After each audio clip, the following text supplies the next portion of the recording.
Hi friends, welcome back to my YouTube channel. ನಾನಿವತ್ತು ಸಿಂಪಲ್ಲಾಗಿ egg rice ಹೇಗೆ ಮಾಡೋದು ಅಂತ ತೋರಿಸ್ಕೊಡ್ತಾ ಇದ್ದೀನಿ.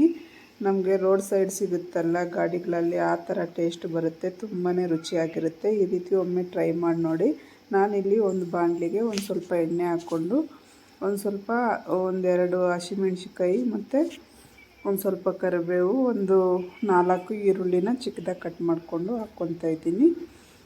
ಇವಾಗ ಒಂದು ಸ್ವಲ್ಪ ಉಪ್ಪನ್ನು ಹಾಕ್ಕೊಂಡು ಈರುಳ್ಳಿನ ನೀಟಾಗಿ ಫ್ರೈ ಮಾಡ್ತಾಯಿದ್ದೀನಿ. ಈರುಳ್ಳಿನ ಜಾಸ್ತಿ ಫ್ರೈ ಮಾಡೋಕ್ಕೆ ಹೋಗಬಾರ್ದು, ಒಂದು ಸ್ವಲ್ಪ ಫ್ರೈ ಆದರೆ ಸಾಕು. ಮತ್ತು ನಾನಿವಾಗ ಟೊಮೊಟೊನ ಹಾಕ್ಕೊತಾ ಇದ್ದೀನಿ. ಟೊಮೊಟೊ ಒಂದು ಹಾಕ್ಕೊಂಡಿದ್ದೀನಿ ನಾನು. ನಿಮ್ಗೆ ಇಷ್ಟ ಇದ್ದರೆ ಹಾಕ್ಬೋದು, ಇಲ್ಲ ನಿಂಬೆಹಣ್ಣಾದರೂ ಲಾಸ್ಟಲ್ಲಿ ಹಾಕ್ಕೋಬೋದು. ಟೊಮೊಟೊ ಮತ್ತು ಒಂದು ಸ್ವಲ್ಪ ಕೊತ್ತಂಬರಿ ಸೊಪ್ಪನ್ನು ಹಾಕಿ ಫ್ರೈ ಮಾಡ್ತಾಯಿದ್ದೀನಿ.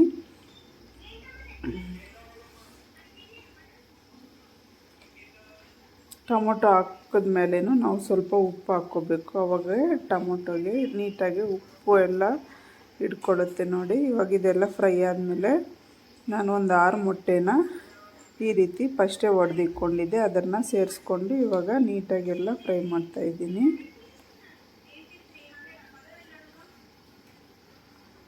ನಾನು ಮೊಟ್ಟೆ ರೈಸ್ ಆಗಿರೋದ್ರಿಂದ ಹಳೆ ಬಾಣಲಿನೇ ಇಕ್ಕಿದ್ದೀನಿ. ಹೊಸವೆಲ್ಲ ನಾನು ಜಾಸ್ತಿ ಯೂಸ್ ಮಾಡಲ್ಲ. ಈ ಥರಕ್ಕೆಲ್ಲ ನಾನು ಹಳೆ ಬಾಣಲಿನೇ ಯೂಸ್ ಮಾಡ್ತೀನಿ ನೋಡಿ. ಅದು ತಳ ದಪ್ಪ ಇರೋಂಥ ಬಾಣಲಿನ ಇಕ್ಕೊಂಡ್ರೆ ಕೆಳಗಡೆ ಸೀದೋಗಲ್ಲ. ಹಂಗಾಗಿ ಈ ಥರ ದಪ್ಪ ಇರೋ ಬಾಣಲಿನ ಇಕ್ಕೋಬೇಕು. ನಾನು ಇವಾಗ ಇದೆಲ್ಲ ಸ್ವಲ್ಪ ಗಟ್ಟಿ ಆದಮೇಲೆ ಗರಂ ಮಸಾಲ, ಅಚ್ಕಾರದ ಪುಡಿ, 1 ಸ್ಪೂನ್ ಧನಿಯಾ ಪುಡಿ ಹಾಕ್ಕೊಂಡು ನೀಟಾಗಿ ಈ ರೀತಿ ಮಿಕ್ಸ್ ಮಾಡ್ಕೋಬೇಕು ನೋಡಿ.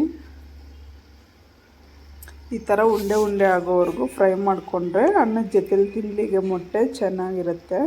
ಇವಾಗ ರುಚಿಗೆ ತಕ್ಕಷ್ಟು ಉಪ್ಪನ್ನು ಹಾಕ್ಕೊಂಡು ಎಲ್ಲ ನೀಟಾಗಿ ಮಿಕ್ಸ್ ಮಾಡ್ತಾಯಿದ್ದೀನಿ.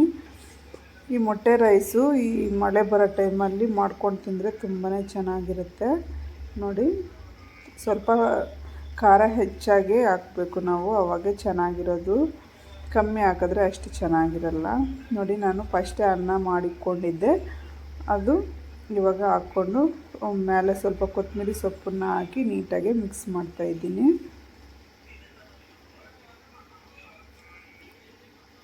ಈ ರೀತಿ ಎಲ್ಲ ಸ್ವಲ್ಪನೇ ನೀಟಾಗಿ ಮಿಕ್ಸ್ ಮಾಡ್ಕೋಬೇಕು ನೋಡಿ. ಎಷ್ಟು ಚೆನ್ನಾಗಿ ಬಂದಿದೆ, ತುಂಬ ಚೆನ್ನಾಗಿ ಬಂದಿದೆ. ನೀವು ಒಂದು ಸಲ ಟ್ರೈ ಮಾಡಿ, ಹೇಗಿತ್ತು ಅಂತ ಕಮೆಂಟ್ ಮೂಲಕ ತಿಳಿಸಿ ನೋಡಿ.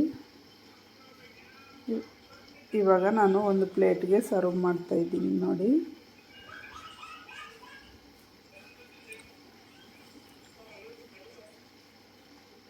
ಈ ರೀತಿ ಮಾಡಿದ್ರೆ ತುಂಬಾ ಟೇಸ್ಟಿಯಾಗಿ ಬರುತ್ತೆ.